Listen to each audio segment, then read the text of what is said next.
오늘 함께 하실 말씀은 창세기 4장 16절에서 24절입니다. 오늘 함께 하실 말씀은 창세기 4장 16절에서 24절입니다. 좀 길어서요.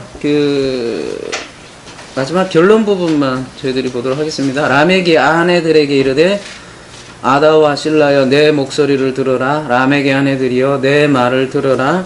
나의 상처로 말미암아 내가 사람을 죽였고 나의 상함으로 말미암아 소년을 죽였도다.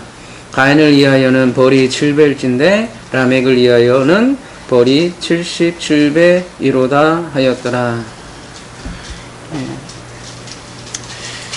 오늘 본문을 이해하기 위해서는요, 지난주 우리가 창세기 4장 15절을 잘 이해해야 됩니다. 그래서 라멕을 이해하기 위해서는 가인을 먼저 이해해야 되기 때문이죠. 지난주 우리는 가인의 표에 담긴 그리스도라는 제목으로 말씀을 나눴습니다. 우리가 가인하면 그냥 나쁜 놈의 대명사로 이렇게 알고 있는 것 같아요. 아우를 죽인 나쁜 놈. 그래서 우리 가인같이 되지 말자 이렇게 피상적으로 알고 있는데, 저희들이 우리가 지난주에 이렇게 알아보았듯이 하나님께서 가인에게 준 표, 그것은 오트입니다. 원어로 오트인데, 표라는 것은, 오트라는 것은 언약을 세울 때 항상 주시는 증거죠. 그거를 가인에게 표를 줬다, 그 말이죠. 약속이 담긴 거예요, 오트에는. 그래서 오트는 죄를 알고 아들을 통한 구원을 알려주는 것이 오트라고 했습니다. 신약으로 얘기하면 헬라어로 뭐라 그랬죠? 세메이언이다 이렇게 했습니다. 그래서 우리나라 말로는 표적이다 이렇게 말하고 있죠. 그래서 요한복음 6장에 보면 이 표적에 대해서 자세히 설명하고 있습니다. 요한복음 6장에는 어떤 사건이 나옵니까? 만나 사건을 통해서 표적이 무엇인지 알려주는 것이죠. 그래서 보리떡이라는 표적으로 하나님의 양식을 이렇게 알려주는 장면이 요한복음 6장이었죠. 근데 그 표적을 통해서 하늘 양식을 보지 못하고 그냥 보리떡만 구하면 그것은 심판이 된다는 거예요. 따라서 이 표적은, 혹은 오트는 심판과 구원을 동시에 담고 있는 것이죠. 가인은 이러한 표적을 받았다는 거예요. 그리고 가인이 받은 표적을 잘못 알고 그를 가인의 방법으로 살해하면, 하라그하면 7배의 낙함, 보복을 받는다라는 내용이 창세기 4장 16절이었죠. 7배의 보복이라고 하니까 또 내가 너를 한 대 때렸어 그러면 7대 그냥 그냥 어퍼커트 다 날린다는 그런 개념이 아니라, 이 7이 무슨 숫자라고 했죠? 언약, 맹세 이런 거를 담긴 뜻이라고 그랬죠. 그래서 언약적 저주, 언약적 보복이라는 뜻이죠. 계시록으로 얘기하자면 진노 개념이라고 할 수 있을 것 같습니다. 그래서 보복, 하나님의 보복 이러면 우리가 인간이 생각하는 그런 거랑 좀 달리 생각을 해야 돼요. 계시록의 개념의 진노 개념은 막 하나님이 열나갖고 코에서 막 불이 나갖고 인간들 다 죽어봐라, 이게 하나님의 진노가 아니라 하나님의 일하심, 열정, 그거를 뜸어서 진노라고 표현을 한다고 했죠. 그래서 보리떡으로 하나님의 양식을 알지 못하면 그렇게 된다는 거예요. 근데 제대로 된 사례, 즉 가인에게서 나를 발견하고 그 가인에게서 사탄을 발견하고, 그 사탄이 나라는 것을 알고 그 사탄을 죽이면 그게 생명의 양식이 되고, 그거는 제대로 된 사례라는 거예요. 그래서 가인이 담고 있는 이 오트를, 표를 어떻게 이해하느냐에 따라서 심판과 구원이 갈린다는 것이죠. 현대적인 표현으로 얘기하면 성경책을 보고, 창세기 4장을 보고 어떻게 이해를 해요? 이 가인 나쁜 놈, 죽일 놈. 이렇게 그냥 생각을 하면 어떻게 돼요? 그게 짐승의 표가 된다는 거예요. 그냥 저주밖에 안 된다는 거야. 복음이 전혀 안 된다는 거야. 자기는 뭐 가인이 아니라는 거죠. 자기는 늘 의인이라고 착각 속에 빠지면 그건 바로 저주에 속한다는 것이죠. 그래서 우리 지난주 시간에 우리가 함께 한 거를 잠깐 더 언급을 하자면요. 개역 개정에는 가인을 죽이는 자, 그 다음에 죽임을 명쾌하는 자, 이게 똑같은 뭐 죽임이니까 같은 단어로 보이잖아요. 네, 여러분 원어를 보시면 가인을 죽이는 자는 하락을 하는 동사를 쓰고 여기 밑에 죽임을 명쾌하리라 라는 단어는 이 낙하를 쓰잖아요. 그래서 이 하라그하고 낙하가 조금 성경에서는 다르게 표현을 하고 있는데요. 하라그는 그러니까 이 가인이 아벨 죽였을 때 하라그라는 동사를 써요. 창세기 4장 8절에 보면 주로 대부분 인간이 인간을 죽이는 곳에 쓰거든요. 그에 반해서 낙하라는 것은 물론 사람이 죽이는 곳에서 쓰지만 특별히 종종 하나님이 그 주체가 되는 경우가 굉장히 많이 쓰여요. 이 낙하는요. 특별히 여러분이 잘 아시는 사내리 군대를 죽이는 장면이 있죠. 천사가. 그랬을 때 이 낙하를 쓰거든요. 그래서 가인을 죽이는 자는 7배의 벌을 받는다는 것은 가인을 하라그하면, 즉 그러니까 가인이 아벨을 죽이는 방법으로 하라그하면 언약적 저주를 받게 된다는 거예요. 구원이 안 된다는 거예요. 근데 가인이 아벨을 죽이는 방법이 아니라 비진리로서 가인이 살해되면 그 마땅한 살인인 거죠. 그래서 하라그는 이 정당한 살인도 있고 정당하지 않은 살인 두 군데 다 사용된다는 것이죠.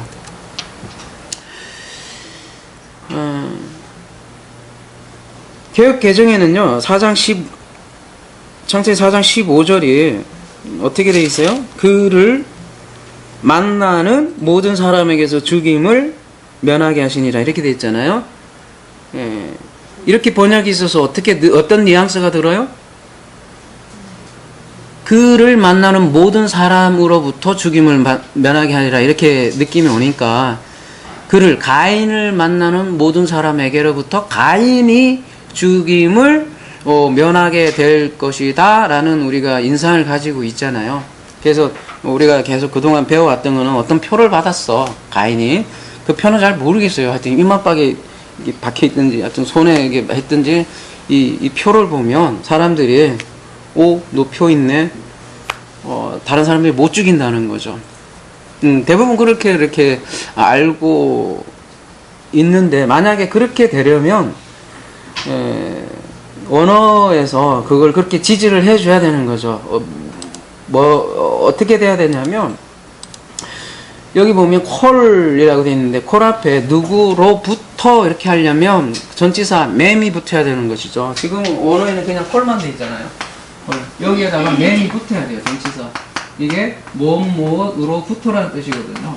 그러니까 모든 사람으로부터, 모든 사람에게서 죽임을 면하게 하려면 맴이 붙었어야 된다고요. 근데 맴이 안 붙어 있다고요. 그래서 이거를 그대로 직역을 하면 어떻게 되냐면, 그를 만나는 누구든지, 죽임도 하라그가 아니라 낙하를 면하게 하기 위하여. 이게 약간 그냥 직역이에요. 다시요. 그를 만나는 누구든지 낙하를 면하게 하기 위하여 표를 준 거예요. 그러면 가인이 죽임을 면하는 것이 아니네요.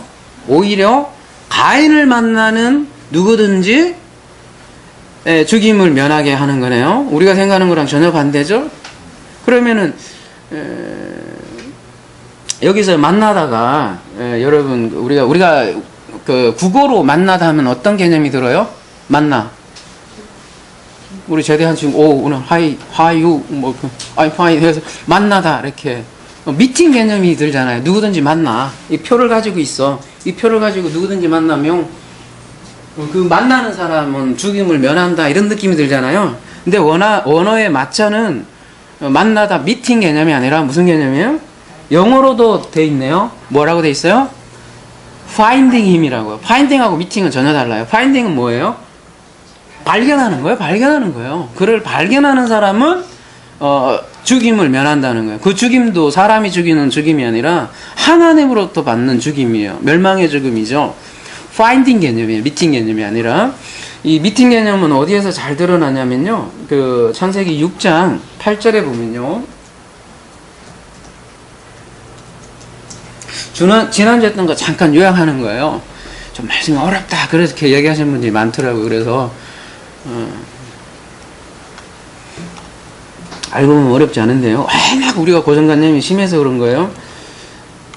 노아는 맞자. 이게 똑같은 거예요. 아까 그 만나다가 아니라 여기는 또 개역개정에는 입었더라 이렇게 돼 있잖아요. 은혜를 입었대. 그게 사실은 그렇게 번역해야 될 게 아니라 뭐래요? 노아는 발견했다요. 뭐를요? 뭐 안에서? 아인. 배전치사나, 여기는 배전치사잖아요? 아인. 그러니까 그의 눈 안에서. 성경에서 눈이라는 거는 그 영혼, 말씀이라는 뜻이거든요. 여호와의 말씀 안에서 뭐를 발견했대요? 은혜를 파인딩 했다는 거예요. 그냥 가만히 앉아있어갖고 은혜 입은 게 아니라 요한은 하나님의 말씀에서 은혜를 발견했대요. 요한복음 6장의 말씀에 의하면 보리떡을 어떤 사람들은 다 먹을 것만 추구를 해. 그래갖고 야 예수님이 어떤 표적을 일으키나 해서 그 표적을 보고 쫓아다니는 거예요. 야 이 사람은 메시아야. 이거 우리 먹을 걸 해결해 줄 수 있겠어. 우리를 정치적으로 로마에서 독립할 그런 메시아일 수 있겠어. 이런 먹을 걸 보고 종종 쫓아다니고 또 심지어 왕으로 옹립하려고까지 했잖아요. 그런 사람들은 그냥 겉에 것만 이렇게 봤는데 노아는 어떻게 했대요? 그의 말씀에서, 그러니까 신약으로 얘기하면 그 표적에서, 그 만나에서 뭘 발견했대요? 은혜를 맞자 했다, 파인딩 했다라는 거예요. 발견했다는 거예요. 그러면 오늘 본문으로 다시 돌아오면 도대체 뭘 발견하는 사람들은 죽임을 면한다는 얘기예요? 가인에게 담긴 표에서 무언가를 발견하면 죽임을 면한다는 거예요. 거꾸로 얘기하면 구원받는다는 얘기죠. 그러면 가인 안에 담긴 표가 도대체 뭐겠어요? 표는 늘 성경에서 오트는요. 이게 오트잖아요. 이게 언약, 표 이런 건데 여러분 액트라는 단어도 있잖아요. 이게 목적의 획격이라잖아요. 목적. 성경의 모든 목적은 이게 알파 오메가잖아요. 모든 목적은 누구에게로 향해요? 그리스도에게로 향해요. 그래서 성경은 모두 나에게 대한 것이다. 그런 얘기예요. 마찬가지로 이 오트 둘이 연관성이 아주 깊은다는데 이 모든 오트 표적은 모든 사건, 역사, 히스토리, 문자는 전부 다 그리스도를 향해서 달려가고 있다는 거예요. 그리고 그 그리스도는 궁극적으로 누구를 위해서 있냐면 바로 우리 교회. 그래서 성경은 다름이 아니라 그리스도와 교회에 관한 얘기라는 것이죠. 이게 비밀이다. 비밀이 크다다. 이렇게 얘기를 한단 말이에요. 공개된 비밀이에요. 그래서 가인에게 담긴 표를 발견한 사람들은 다른 말로 하면 가인에게 담긴 그리스도를 발견하면 어떻게 돼요? 노아처럼 말씀 안에 담긴 은혜를 발견하면 노아는 홍수에서 면함을 당하죠. 죽임에서 면했죠. 그 내용하고 노아의 홍수나 이 얘기는 똑같다고요. 성경은 우리가 못 알아보니까 계속해서 반복해서 얘기하는 거라고요. 점점 더 확대돼서. 그리고 마지막 하이라이트는 예수 그리스도를 통해서 우리에게 종점을 찍고 알려준다는 것이죠. 그래서 가인의 스토리는 가인 살인했어. 아우를 아니면 뭐 재물을 엉뚱하게 보내갖고 예배를 헛되게 험하게 보내. 혹은 가인이 인격이 더러워서 예배도 안 받고 그런 인간 닮지 말자 이런 얘기 아니라 뭘 얘기하는 거라고 그래요? 가인의 스토리는 바로 복음의 메시지를 담고 있다는 거예요. 다름이 아니라 그리스도를 통한 이 구원을 말해주는 복음의 메시지가 우리 가인의 표에 담겨 있단 말이에요. 그래서 가인이 누군가 만나면서 죽임을 면한 것이 아니라 가인을 많은 사람이 하나님으로부터 죽임을 면한다는 거예요. 왜요? 가인이 표를 담고 있기 때문이에요. 언약을 받았어요. 가인은요. 표를 그리스도를 담고 있기 때문이죠. 그리고 그 이어지는 문맥에서 이걸 이해해야 또 라멕도 그대로 이해가 되거든요. 16절로 넘어가도록 하겠습니다. 가인이 여호와 앞을 떠나서 에덴 동쪽 놋 땅에 거주하더니 이렇게 되어 있습니다. 이렇게 이해하시면 될 것 같아요, 여러분. 그렇게 언약을 받았는데 왜 또 얘가 어떻게 해요? 여호와 앞을 떠나서 에덴 동쪽으로 땅에 거주를 합니까? 어떻게 이해해야 돼요? 이렇게 이해하면 돼요. 이 장면이 전환되는 모습이에요. 그러니까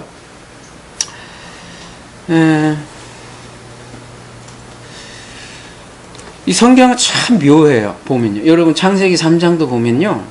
처음에는 죄인으로 시작을 해요. 근데 나중에는 언약으로 마무리해요. 똑같은 인물인데요. 아담도 보면 처음에는 죄인의 모습으로 보여요. 막 숨는 것 같기도 하고. 근데 나중에 보면 그게 또 그리스도의 모형으로 이렇게 또 등장을 하고요. 처음에는 죄인으로 등장을 했다가 나중에는 의인으로 이렇게 약속을 받는 장면으로 성경은 항상 끝나더라는 거예요.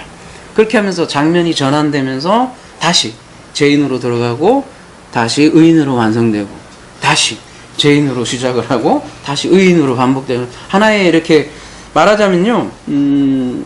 창세기 1, 2, 3장이 하나의 전체의 통 스토리 수도 있겠지만 그 안에 하나하나의 장면 전환되는 부분이 있더라는 거죠. 그런 부분으로서 16절은 장면이 전환되는 부분이에요. 어떻게 해요? 다시 그 인간의 죄성을 다시 한 번 더 고발하는 장면이죠. 이게 성경은 이렇게 끊임없이 죄와 의에 대해서 계속 반복해서 설명하고 있어요. 죄, 자기 의, 하나님의 의, 그러니까 자기 의로 시작을 해서 하나님의 의로 끝나는 항상 그 스토리로 둘이 반복되고 있죠. 근데 그 중간에 심판이 하나 더 껴 있는 거죠. 그래서 요한복음 16장에 성령 보혜사가 오시면 죄와 의와 심판에 대해서 너희에게 알려줄 거라고 그렇게 얘기를 하고 있잖아요. 그래서 자기 의를 소개하고 그에 반해서 전혀 다른 의, 하나님의 의를 설명하는 방식으로 성경은 스토리가 진행된다는 것이죠. 그런 의미에서 16절은 장면 전환이 되는 장면이에요. 근데 이 가인이 여호와 앞을 떠나서 에덴 동쪽 놋 땅에 거주했다라고 되어 있잖아요. 여러분 12절에서 가인은 뭐라고 되어 있어요? 12절에서 네가 밭을 갈아도 땅이 다시는 그 효력을 내게 주지 아니할 것이요 너는 뭐래요? 땅에서 피하며 유리하는 자가 되리라. 이렇게 말씀이 있잖아요. 그러면 땅에서 이렇게 방황하는 사람이 된다고 했잖아요. 근데 여기 16절에 보면 가인이 어떻게 해요? 방황하기는 그냥 에덴 동쪽 놋 땅에 거주를 해요. 거주한다는 건 정착을 한다는 거거든요. 방랑하는 사람이었는데 에덴 동쪽에 바로 거주해버려요. 심지어 뭐 거주하는 것뿐만 아니라 어떻게 해요? 뒤에 보면 이제 성을 쌓아요. 네. 그래서 12절에 말씀하는 방황은 물리적인 방황이 아니라 어때요? 그의 영혼의 상태를 얘기하는 거겠죠. 에덴의 동쪽이라고 하는 것은 무슨 뜻이냐면 에덴의 동쪽 그리고 언어에 보면 여호와의 파님을 떠났다 이렇게 되는데요. 예, 에덴의 동쪽이라는 것은 성전의 동쪽 이렇게 얘기하는 거거든요. 그러니까 그 성전에서 떠났다 그런 의미가 동쪽으로 떠났다는 얘기죠. 그러니까 하나님으로부터 멀어졌다 그런 표현이에요. 성전 대신에 자기 성을 쌓는 것이죠. 근데 자기가 성을 쌓는다고 해도 어때요? 내면은 유리하고 방황하게 되는 것이죠. 놋이라는 뜻이 뭐예요? 예, 그래서 놋이라는 땅에 보면은 방랑이라고 되어 있네요. 방랑이라는 뜻을 가지고 있는 거예요. 아무리 거주를 하고 성을 쌓아도 방랑하는 것이죠. 여러분 재벌들이 보면 왜 자살을 할까요? 그죠? 우리가 보면 뭐 아실 거 하나도 없을 것 같은데, 그죠? 뭐 재산매도 수조가 되는데 건물에서 뛰어내린단 말이죠. 연예인들 우리가 볼 때는 뭐 더없이 돈도 많고 아름답고 명예 다 있는데 목을 맨단 말이에요. 왜 도대체 왜 그럴까요? 아무리 자의상을 썼고 외부적으로는 좋아 보여도 그 안에 내면이 방랑 유리하면 그럴 수밖에 없더라는 것이죠. 17절로 넘어가도록 하겠습니다. 아내와 동침하며 그가 임신하여 에녹을 낳은지라 가인이 성을 쌓고 그의 아들의 이름으로 성을 이름하여 에녹이라 하니라. 또 이런 질문이 많이 나오죠. 가인은 어디에서 아내를 얻었습니까? 왜냐하면 그때 그 당시에 몇 명 없으니까요. 그죠? 그러니까 문자적으로 보면 아담과 하와, 가인, 아벨은 이제 죽었으니까 가인 하나밖에 없는데 어디서 아내를 얻었습니까? 이런 질문이 나오는데 우리 이미 벌써 다 얘기를 했죠, 그죠? 그러니까 물리적으로 생각해도 아담과 하와는 자녀를 많이 낳았을 거고요. 오래 살았으니까. 그렇게 많이 나왔다라고 하더라도 성경은 다 기술할 수 없잖아요. 그래서 일부 인물들을 픽업해서 필요한 얘기만 하는 거잖아요. 그러니까 그런 질문은 무슨 질문이다? 의문이다. 여러분 생각해 주시면 되고 여러분이 현답을 얘기해 주시면 되겠죠. 그래서 거듭 말씀드리지만 성경은 복음을 위해서 인물을 선택적으로 설명하는 것이지 전체 역사 히스토리가 내셔널 지오그래픽이 아니라는 것을 여러분이 현답으로 얘기해 주시면 될 것 같습니다. 그 NIV에는 보면요, 이 에녹 그 성을 쌓다로 했는데요, 성 정도가 아니라 building a city라고 이렇게 표현이 아예 돼 있어요. 그냥 단순한 성이 아니라 아주 그냥 도시를 만드는 것으로 이렇게 보입니다. 성은 왜 쌓을까요, 여러분? 그 당시에 고대 사회에. 그렇죠. 자기 보호죠. 사실은 뭐 여러 가지 보호를 위해서 적군으로서 보호도 그렇고 보호를 위해서 쌓는 거겠죠. 이 장면이 우리가 계시록에도 살펴봤듯이 어디 사건에서도 또 등장하죠. 성 쌓는 장면이 요 에녹성이 그대로 바벨탑하고 연결이 되죠. 그러니까 사람들은 자기를 보호하기 위해서 성을 쌓는 거죠. 그러니까 바벨탑 사건에서 뭐라고 그래요? 그래서 그 대표적인 표현으로 우리 이름을 내고 뭐 그런 얘기 하잖아요. 그리고 온 지면에 흩어짐을 면하게 하기 위해서 그게 자기 보호고 자기 이름을 세우기 위한 거잖아요. 그래서 사람들은 어떤 동일화를 한다는 거예요. 그러니까 예를 들면 돈, 뭐 권력, 명예 이런 거랑 이게 바깥에 보이는 것이잖아요. 이거랑 동일하기 때문에 이게 없어지면 어떻게 되는 거예요? 자기 모든 것이 정체성이 다 무너지는 거죠. 아까 특히 연예인들이 그런 게 많다잖아요. 어떤 명성이 딱 말하자면 이제 잘 나갈 때 그 인기가 어마어마하잖아요. 근데 어느 날 갑자기 딱 한물 가면 어떻게 돼요? 사람들이 그냥 뚝 관심이 끊어졌을 때는 보통 사람들은 이제 원래가 뭐 그런 인기가 없었으니까 그런 걸 못 느끼는데 이따가 없는 사람들은 이게 견딜 수가 없는 모양이에요. 마찬가지로 재벌도 마찬가지죠. 그건 뭐 아쉬울 게 없는 거니까. 그게 왜 그런 일이 일어나냐면 그 명예와 자기 정체성이 동일화되기 때문에 그런 현상들이 일어나겠죠. 그거를 우상이라고 하죠. 우상. 우리 젊은 친구들은 그래서 아이돌 되게 좋아하잖아요. 그죠? 아이돌이 무슨 뜻이에요? 우상이잖아요. 그러니까 아이돌이 우상이 된 시대죠. 우리 이름을 내고 이 장면이 가인도 마찬가지죠. 가인은 아들을 낳고 그 아들을 이름을 에녹이라고 짓고 그 성의 이름을 누구의 이름으로 줘요? 자기 자식 이름으로 지었다는 거죠. 자기 표현이죠. 그 에녹이라는 그 이름이 가지고 있는 뜻이 뭐냐면요, 여러분 가볼게요. 봉헌된 뭐 이렇게 돼 있는데요. 2596번에서 유래됐다 이렇게 돼 있는데요. 가볼까요? 2596번.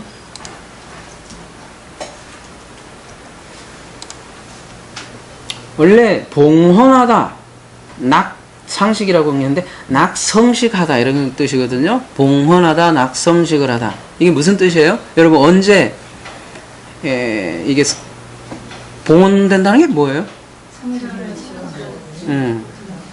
여러분 잘 아시네요.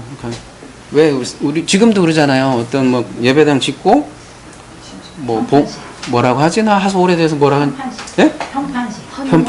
연판식도 하고 또 이거를 하나님께 드린다 해서 뭐 봉헌 예배도 하고, 봉헌 예배 말고 뭐라 하잖아요?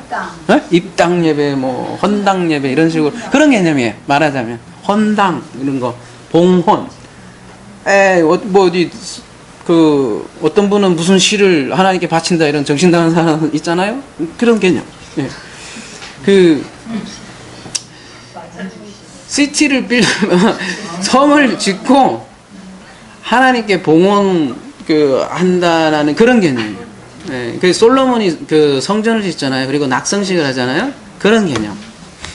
그러니까 이게 에녹이라는 뜻이 담겨 있는 뜻은 뭐라고 했어요? 자식이 봉헌, 그러니까 에녹성이 이제 자기 자식의 표현이고 자기 표현이고 이거를 하나님께 바쳤다 이런 거니까 이 에녹은 어떤 사람이란 얘기예요? 보면 그 에녹이라는 이름 자체가 벌써 지금 그거하고 똑같다는 거예요. 예배당 짓고 모든 것을 하나님께 영광 돌립니다. 예, 자기의 그 종교성, 신앙심을 하나님께 표현하는 열심 있는 무신론자가 아니라 뭐란 얘기겠어요? 하나의 종교인이었다는 거예요. 지금 열심히 있는 서울시를 바치는 열심히 있는 종교인이란 말이에요. 큰일 나겠네. 네.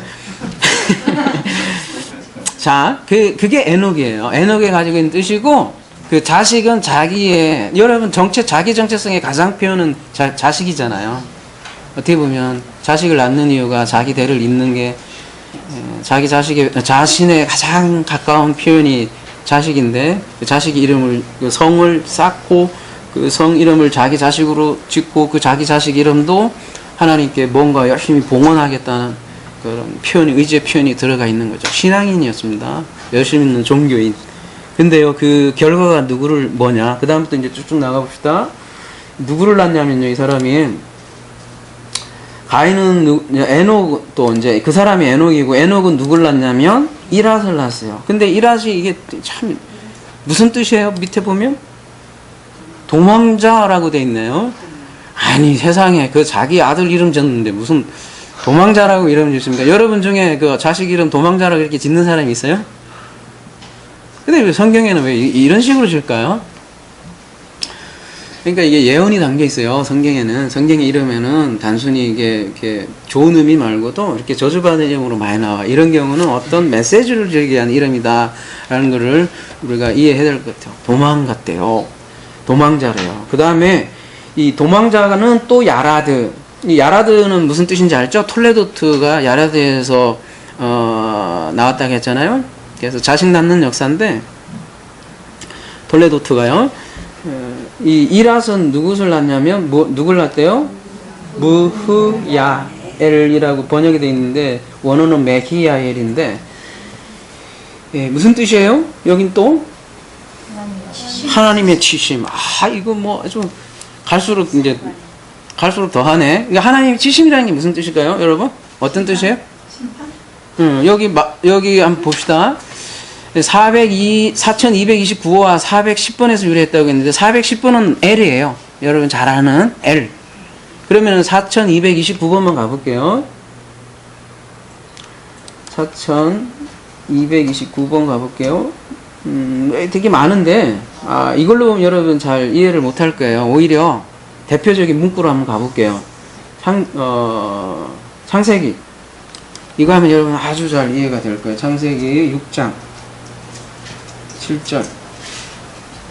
가라사대 나의 창조한 사람을 내가 지면에서 뭐래요?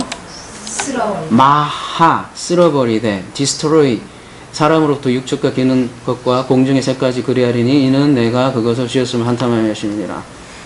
이것도 뭐 창세기 6장에 가서 우리가 더 봐야겠잖아요. 그냥 일단 표면적으로만 일단 지금은 보자고요.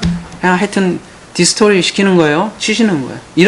이런 느낌이 마하라고요. 그러니까 하나님의 치심은 뭐예요? 이 홍수로 멸망하는 그런 정도의 치심, 심판, 그런 의미가 아까 그 이름이죠.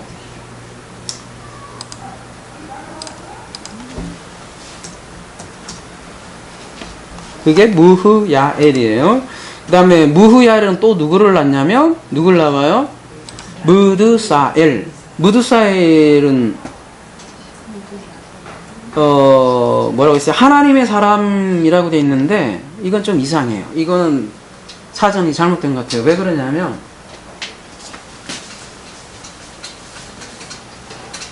보세요. 그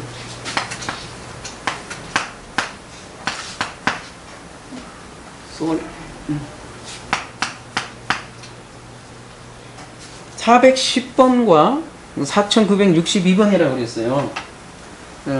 사전에는요. 한번 가볼게요. 4962번이 뭔가 가볼게요.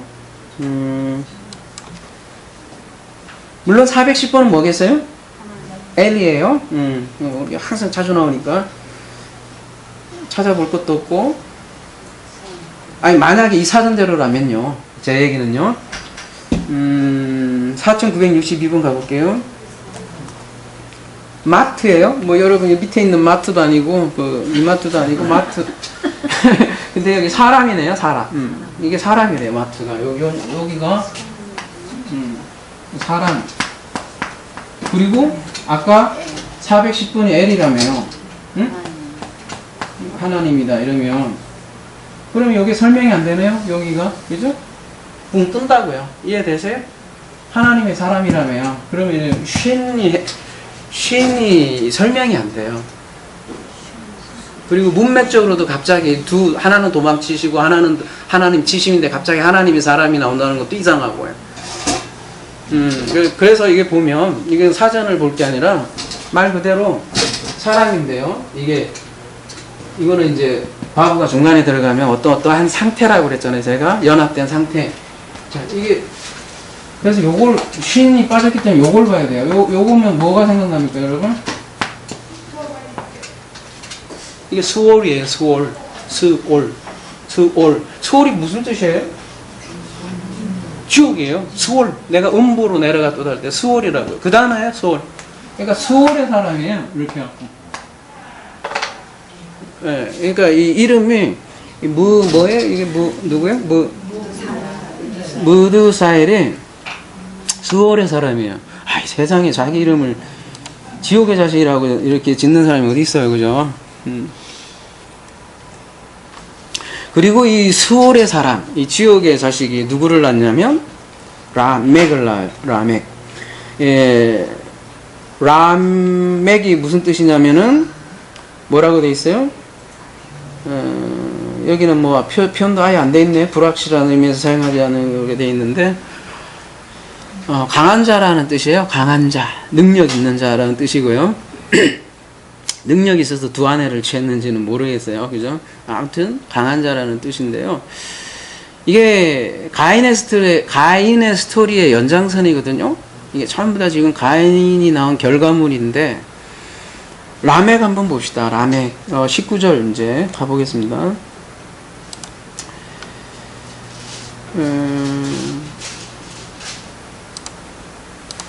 라멕이 두 아내를 맞이하였으니 하나의 이름은 아다요, 하나의 이름은 실라였더라.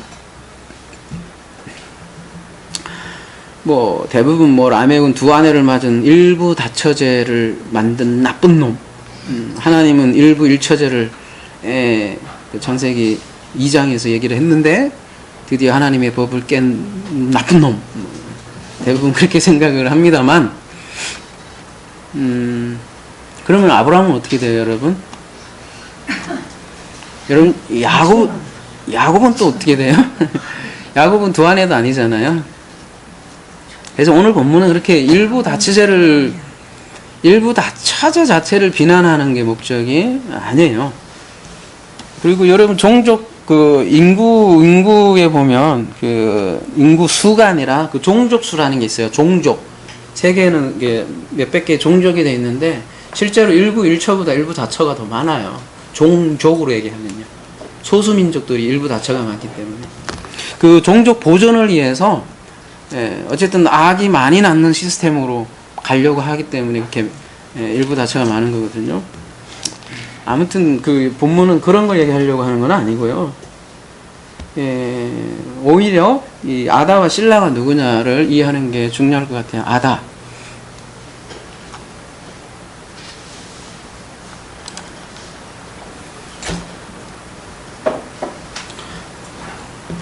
5710번에서 유래했다고 했는데, 이제 일단 장식이라는 뜻 이렇게 눈여겨보시고요.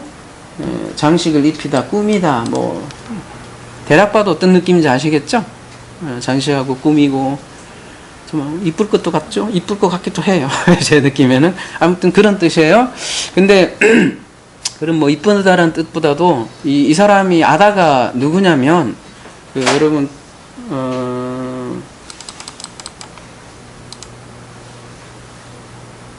창세기, 일단 27장 46절 가볼게요.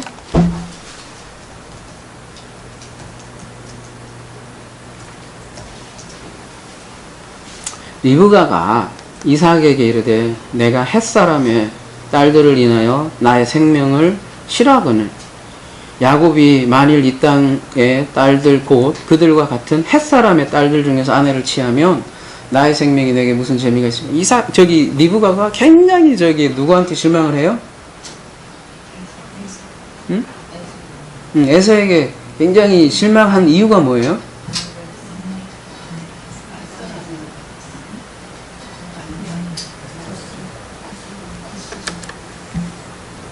창세기 36장 2절 가봐요.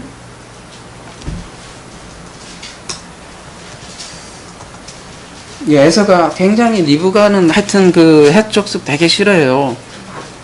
그런데 에서는 굳이 보면 한번 보세요. 에서가 가나안 여인 중 헷족속 중 엘론의 딸 누구래요? 아다와 지금 아까 창세기 4장 이런 거 같거든요. 아다와 히족속 중 15온 딸 아나의 소생 오홀리바를 자기 아내로 취하고, 그러니까 헷족속 중 엘론의 딸 아다하고 지금 결혼을 해요. 에서가. 그래서 리브가가 아주 그때부터 인생이 살 재미가 없을 정도로 실망을 하는 장면이 나와요. 여기 헷족속이라고 했는데요.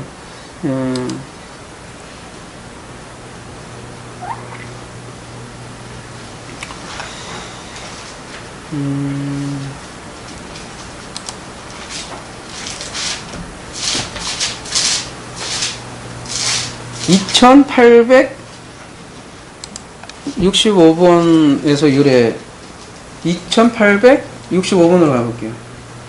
여기, 그러니까 하카트에서 났는데요. 뜻 자체가 그래요, 보면. 넘어뜨리다, 굴복, 때려 넘어뜨리다, 뭐, 굴복하다, 이렇게 넘어지게 하는, 뭐, 그런 뜻이 있어요. 헷족속 자체가. 그래서, 돕는 배필이잖아요? 여자라는 거는 성경에서. 근데 지금 이방 여인에게서 지금 이방 여인에게서 취하니까 리브가가 굉장히 속상해 하더라는 거예요. 또 하나, 이 실라라고 되어 있죠? 실라라는 이 이름은 다시 돌아가서 두 여자의 공통점이 있어요. 찌라인데요. 원래 이름은 6738번의 여성형이라고 하니까 6738번 가봅시다. 셀의 여성형이래요. 그 다음에 셀은 뭐에 유래했다고 하냐면, 이게 명사니까요. 동사에서 올 거 아니에요?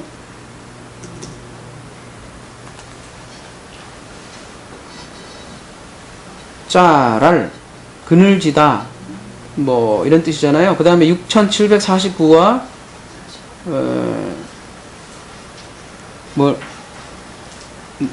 뭐야 이게 이 짜랄이 여러분 이거 계속 나오는 건데, 요건데 여기 이거하고 관련돼 있는 거예요. 뭐예요? 제렘은 데모트 있잖아요. 우상. 형상, 그러니까 하나님의 형상과 모양으로 우리 인간을 창조했다 이 했을 때가 제렘이잖아요. 그게 그림자라는 뜻이에요. 그래서 최초에는 하나님의 형상이 하나님의 그림자라는 뜻인데 쭉쭉 더 뒤로 가면 우상하고 연결이 돼 있다고요. 그래서 제렘은 보이는 거하고 나중에는 관련이 돼 있어요. 에이돌론, 우상. 그러니까 아다하고 실라 지금 둘 다 하나는 이방 족속 딸이고 또 하나는 지금 우상과 관련이 돼 있고, 그러니까 이 돕는 배필이 아닌 이 우상 숭배의 결과물이 아다와 그 실라 두 아내의 이름을 통해서 지금 표현을 하는 거예요. 쭉 가인의 족속들이 지금 우상을 섬기고 있다라는 것을 이름으로 지금 설명을 하고 있다는 거예요. 그래서 근데 그 아다에게서 그 다음에 실라에게서 또 아들들이 나오잖아요. 그 아들들이 뭐 누구냐면은 아다는 누구를 낳아요? 야발을 낳아요. 야발은 이름이 뭐예요? 2986 야발 이름이 2986번에서 유래했어요. 여기에는 이 사전에는 안 나오는데 야발 뭐라고 되냐면 흐르다 이런 뜻을 가지고 있는데요. 원래 그 야발이라는 뜻이 개울 시내라는 뜻을 가지고 있어요. 개울 시내 이렇게 어떤 그 살기 좋은 그런 이미지를 지금 보여주고 있죠. 그리고 이 야발이라는 사람이 뭐의 조상이 되었대요?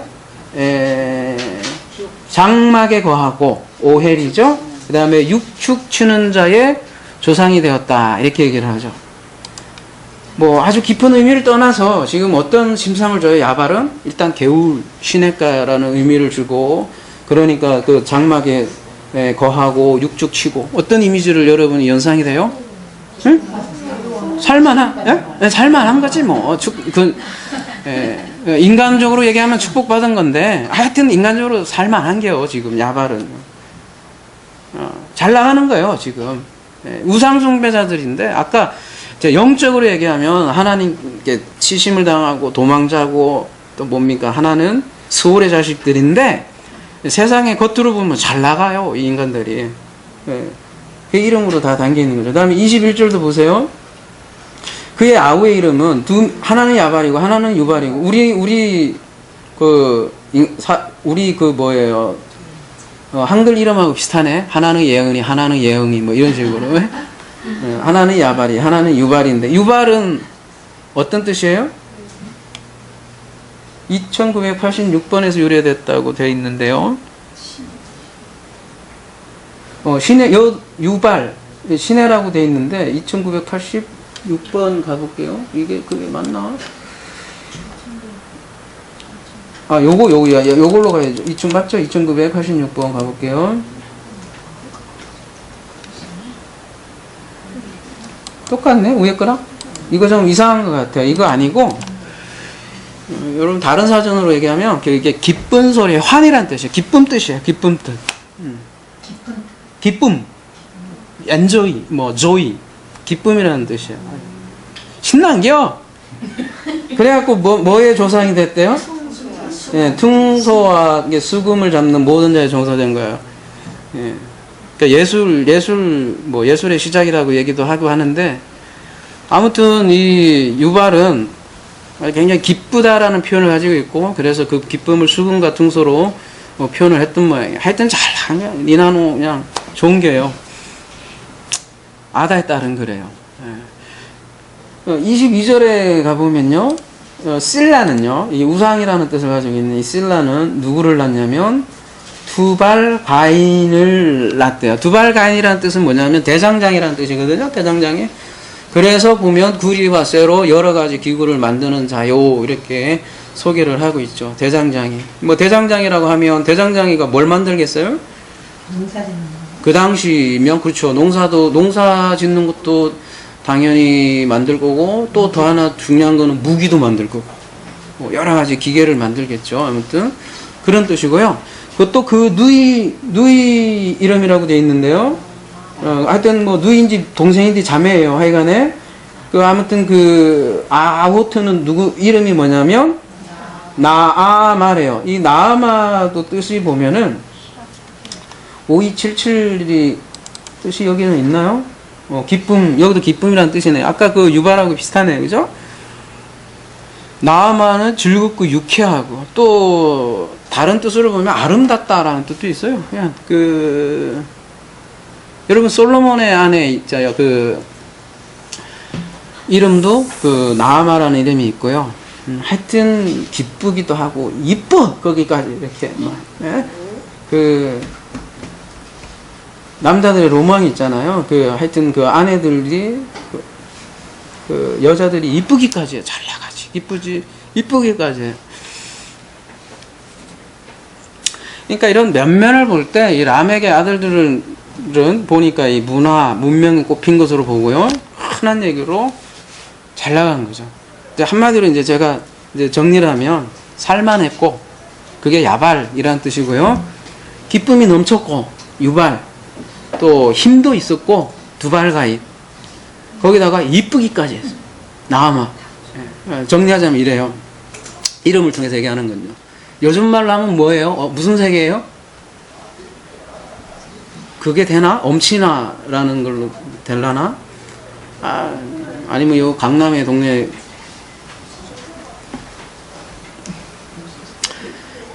근데 그게 이제 겉으로 볼 때는 그렇게 잘 나가고, 뭐 엄친아 세계고, 뭐 강남의 세계고, 뭐 그런 그 이름도 잘 안 나오네. 뭐 어디야? 무슨 타워 이런 데서 사는 사람들인데, 타워 팰리스. 워낙 거리가 멀어서. 근데 그게 겉으로 보면 그런데, 우리 신앙적으로 보면 우상숭배하고 관련이 있다라는 거예요. 그리고 그들은 거짓 종교를 발달시킨 거죠. 교회도 보면 그렇잖아요. 그런 그 엄친아들이 모이는 교회가 따로 있잖아요. 연예인들이 모이는 교회가 따로 있고. 그쪽엔 기쁘죠? 니나노. 수금과 퉁소도 많이 발달되어 있고요. 네? 기계도 만드는 사람들 많이 모여있죠? 서로 사업도 잘 주고받죠. 근데 이게 우상숭배라는 거예요. 예. 그래서 라멕이 한마디 하는 거예요. 이제 뭐라고 라멕이 한마디 하냐면 23절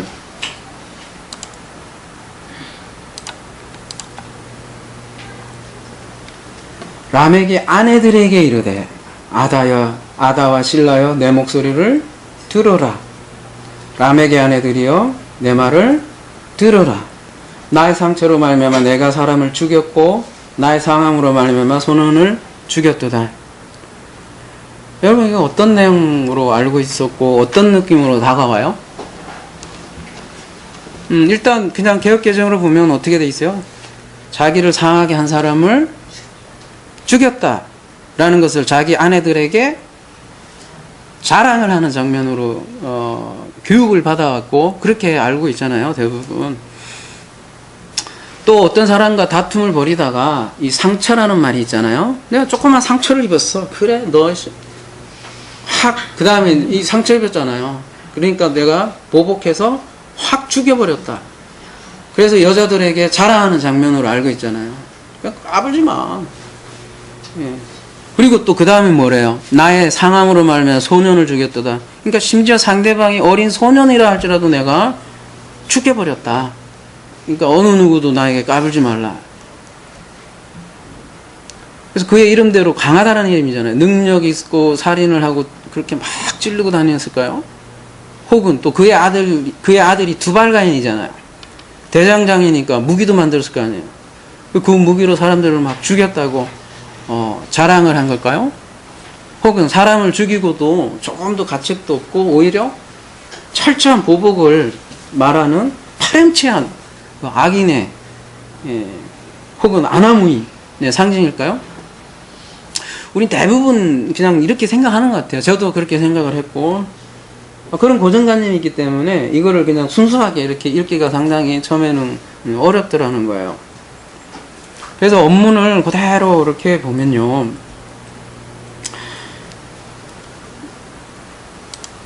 일단 쉐마라는 게 이렇게 계속 얘기를 하고요. 쉐마 이스라엘처럼요.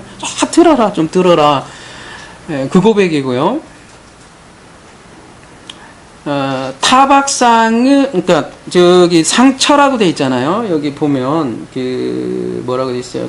나의, 쉐마 이스라엘, 그 얘기하고 똑같고요, 쉐마는. 그 다음에, 이렇게 돼 있잖아요. 나의 창상을 인하여 내가 사람을 죽였다. 이렇게 돼 있잖아요. 근데 이 창상이라는 말이, 상처, 부상, 이렇게 돼 있잖아요.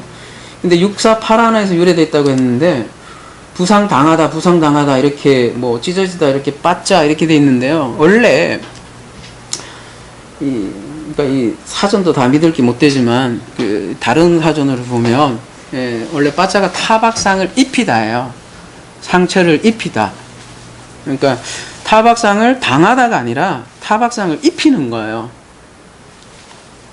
그래서 이게 나의 타박상으로 인하여 내가 사람을 죽였다가 어떤 뜻이냐면 내가 타박상을 입혀 사람을 죽였다는 말이에요. 내가 타박상을 당해서 그 다음에 너 죽어봐라. 이게 이런 의미 아니라고요. 두 번째, 나의 그 상함을 인하여 소년을, 그러니까 죽였다는 말은 없고 일단 생략돼 있죠.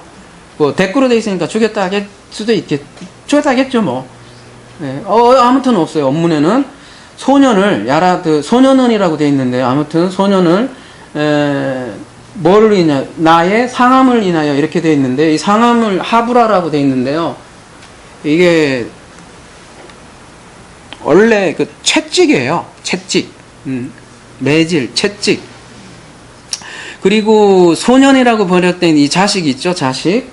톨레도트 할 때 야라드 그거 했잖아요. 자식 낳는 역사가 톨레도트라 했잖아요. 자식을 낳다 할 때 그 야라드하고 똑같은 단어거든요. 그래서 소년일 수도 있지만 원래는 아들이에요. 아들, 젊은이, 뭐 아들 개념이 훨씬 강하거든요. 그래서 이 채찍이거든요, 원래 이게. 그러니까 내가 채찍으로 아들을 죽였다는 얘기예요. 이게 무슨 얘기냐? 이 채찍이 어디에 등장을 하냐면, 그래서 이사야 53장 5절 가볼게요. 7번 쓰였는데요. 채찍이라는 단어가. 그가 찔림은 우리의 허물을 인하며 그가 상함은 우리의 죄악을 인함이라. 그가 징계를 받음으로 우리가 평화를 누리고 그가 채찍에 맞음으로 우리가 나음을 입었도다 할 때 이 하브라라는 동사를 써요. 그러니까 지금 가인은 고백을 하고 있냐면 자신의 채찍으로 아들을 죽였다. 예? 그 얘기하고 있는 거예요. 가인이 담고 있던 그 오토의 실체, 그리스도인 그 아들을 내가 죽였다. 그래서 아내 둘에게 계속해서 들어라, 쉐마, 들어라 강조하고 있는 거예요. 그래, 너희들이 낳은 자식이 문화와 문명을 일으킨지는 모르겠지만 자식을 죽였다. 그 말하는 것이죠. 람에게 이 말을 이해하려면 가인의 말을 이해해야 된단 말이에요. 그래서 가인이 대부분 나의 죄벌이 내가 지기에 너무 무겁습니다, 이렇게 번역을 하는 걸로 알고 있지만, 그 원어를 보면 죄벌이라기보다는 나의 죄악이 너무 무거워서 내가 스스로 제거할 수 없습니다. 그 고통을 호소하는 장면이라고 했잖아요. 마찬가지예요. 지금 라멕은 더하다는 거예요. 자기는 가인보다 더 큰 죄인이기 때문에 나는 지금 엄청난 죄인입니다를 고백하는 거예요. 왜냐? 내가 그리스도를 죽였다는 거야. 내가 문화와 문명은 내가 일으켰는지 모르겠지만 전부 다 우상덩어리고 내가 그래서 그리스도를 죽였다. 그 고백을 하고 있다는 것이죠. 그래서 여러분 공동번역에도 이러한 비슷한 뉘앙스로 번역을 했어요. 공동번역이 무슨 생각으로 이런 번역을 했는지 제가 좀 깜짝 놀랐어요. 공동번역을 여러분에게 한번 보여드릴게요. 창세기 4장, 물론 조금 뉘앙스는 좀 달라요. 제가 얘기하는 거랑. 근데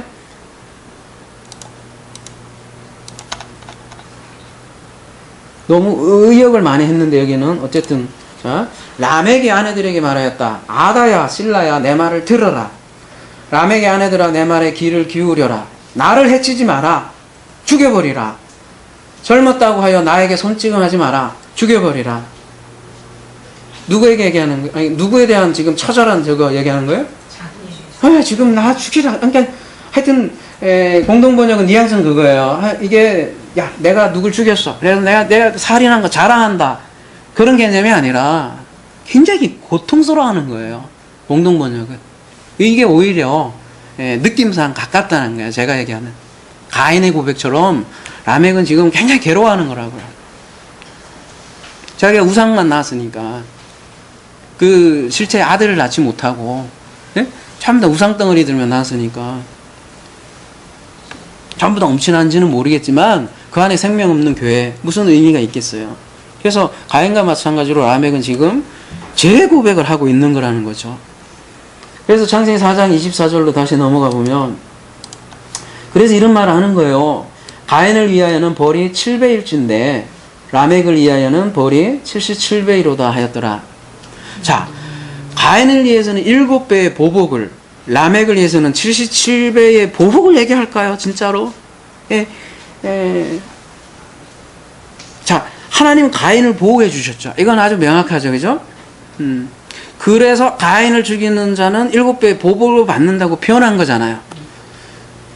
그렇다면 라멕의 말은 자신도 보호해 줄 것을 지금 호소하는 말이라는 거죠. 자, 가인을 죽이는 자에게 7배의 보복을 받는다는 말은 가인의 입장에서 보면, 다른 사람 입장 말고 가인의 입장에서 보면 뭐예요? 용서받는 거죠. 다른 사람 입장에 보면 보복을 받는 거겠지만, 가인의 입장에서는 남들이 7배의 보복을, 이게, 그 7배 보복도 그것도 아니지만, 가인의 입장에서는 용서받는 거라고요.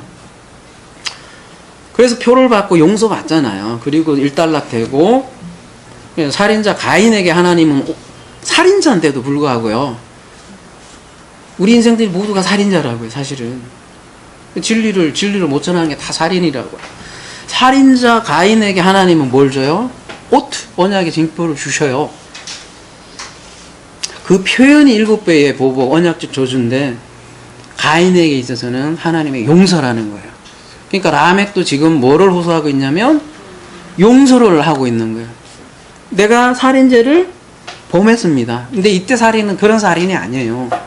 영혼 살인이라고요. 가서 막 찔러 죽이는 그런 게 아니라. 살인죄를 용서해 주세요. 공동번역처럼. 날 죽여주세요. 근데 나는 가인보다도 훨씬 더 용서가 필요한 존재입니다. 가인보다 더한 존재입니다를 이런 식으로 표현을 하는 거죠. 여러분 7은 언약의 숫자라고 했잖아요.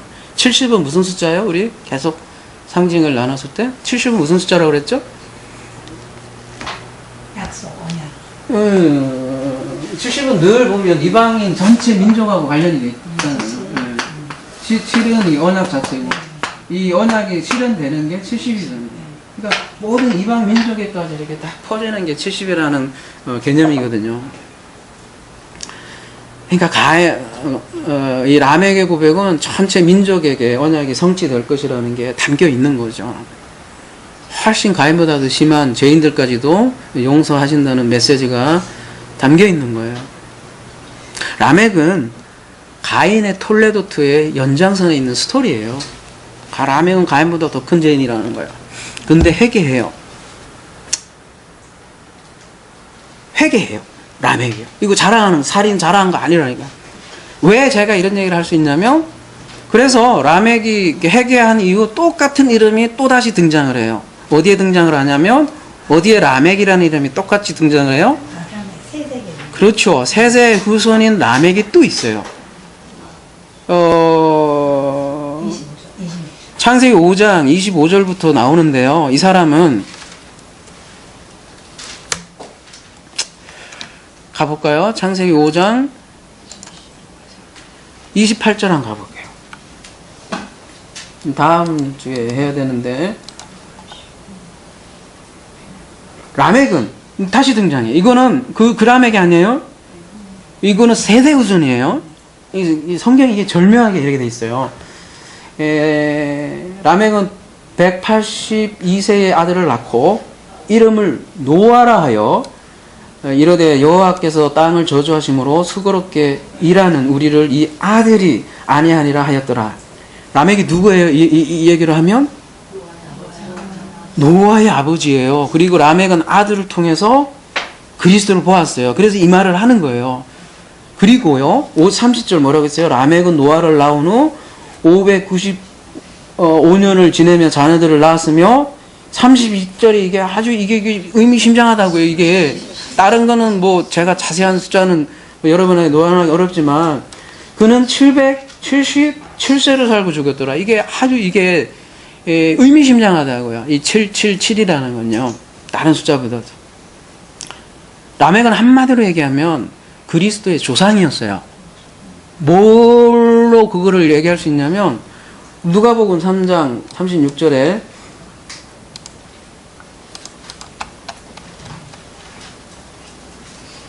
그 위는 가인아니요, 그 위는 아박사시요, 그 위는 셈이요, 그 위는 노아요, 그 위는 레멕이요, 그 위는 무드셀라요, 그 위는 에녹이요, 그 위는 야렛이요, 그 위는 마하랄레요, 그 위는 가인아니요, 그 위에는 에노스요, 그 위는 셋이요, 그 위는 아담이요, 그 위는 하나님이시라. 이렇게 쭉 올라가잖아요. 쭉 올라가면서 어디까지 연결되냐면 하나님으로부터 시작해서 그리스도로 이루어지는 톨레도토의 한 중간에 있는 아주 중요한 인물이라고요. 그러니까 그리스도의 조상이에요. 그리스도의 째라예요. 그 후손 째라 단수에 같이 들어가 있는. 이게 무슨 얘기예요? 앞에 제가 그랬죠. 그래서 죄인으로부터 시작을 해서 항상 성경 의인으로 끝나는 것이죠. 그러니까 앞에 라멕을 살리셔서 진짜 그 강한 자 라멕을 완전히 이제 에노스를 다음 주에 다루면 이게 또 연결이 될 텐데 아무것도 아닌 자거든요. 에노스는 그때부터 여호와 이름을 불렀다고 하거든요. 강한 자 라멕을 죽이셔서 지금 뭘로 만드냐면 노아의 아버지로 만들어요. 안식의 아버지. 라멕이 두 라멕인데 완전히 달라요. 이거 라멕은 누구겠어요, 그러면? 다른 사람이 아니란 얘기예요. 바로 우리 존재를 얘기하는 거고, 첫 번째 라멕이 있고, 두 번째 라멕이 있다. 성경이 그걸 강력하게 대변을 한다니까요. 그래서, 창세기 5장에 보면, 에녹도 마찬가지예요. 그, 창세기 5장에서요, 쭉 여러분 보시면, 많은 그 지면을 할애한 사람이 딱 2명이 나와요. 누구예요? 쭉 한번 보시면 에녹하고 라멕이에요. 다른 사람은 그냥 뭐라고 표현이 돼 있어요? 낳고 죽었더라. 낳고 죽었더라 했는데 에녹은 특별히 부연 설명을 해요. 라멕도 마찬가지고요. 에녹은 무슨 뜻이라고 그랬어요? 봉헌 하가라는 뜻을 가지고 있다고 그랬잖아요. 가인은 자신의 성을 쌓고 하나님께 이 성을 봉헌했다고 했잖아요. 근데 하나님은 이걸 봉헌이 아니라 이 봉헌은 받지 않았어요. 그리고 진짜 봉헌을 지금 얘기하는 거예요. 그 진짜 봉헌은 누구예요? 여기 5장에 나오는 에녹으로 다시 설명을 하잖아요. 근데 그 에녹이 여러분이 잘 알다시피 뭐 어떻게 됐대요? 여러분 잘 알잖아요. 에녹 승천. 에녹 하면 승천이잖아요. 365, 뭐예요? 어디 갔어?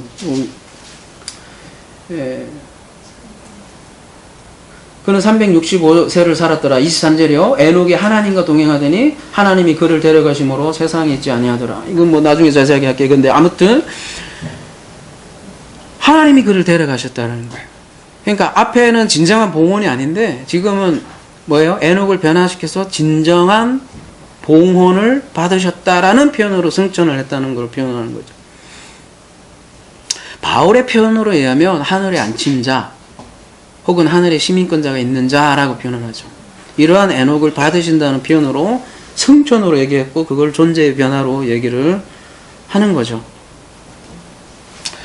그래서 가인이 7번 용서를 받아야 한다면 나는 70 그리고 원어는 그대로 그냥 70 그리고 7이거든요. 70 그리고 7의 용서를 받아야 한다. 그런 내용이 되겠죠. 이런 라멕의 고백이 신약에서 다시 한번 울리는데요. 마태복음 18장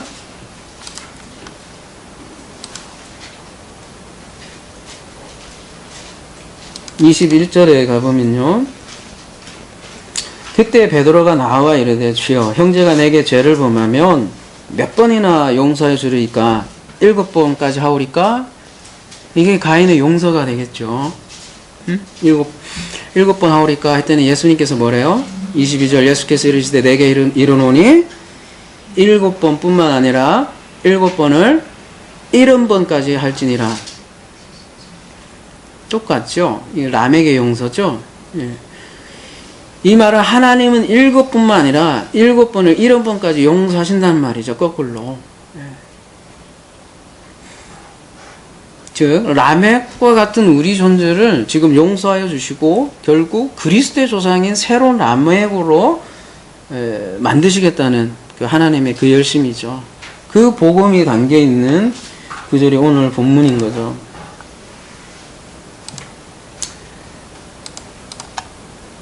그러니까 라멕은 막 천하의 뭡니까 아나 무인 뭐 이래갖고 내가 그 살인한 걸 자랑하는 그런 인물로 대부분 알고 있지만, 그래서 뭐 어쩌란 말입니까?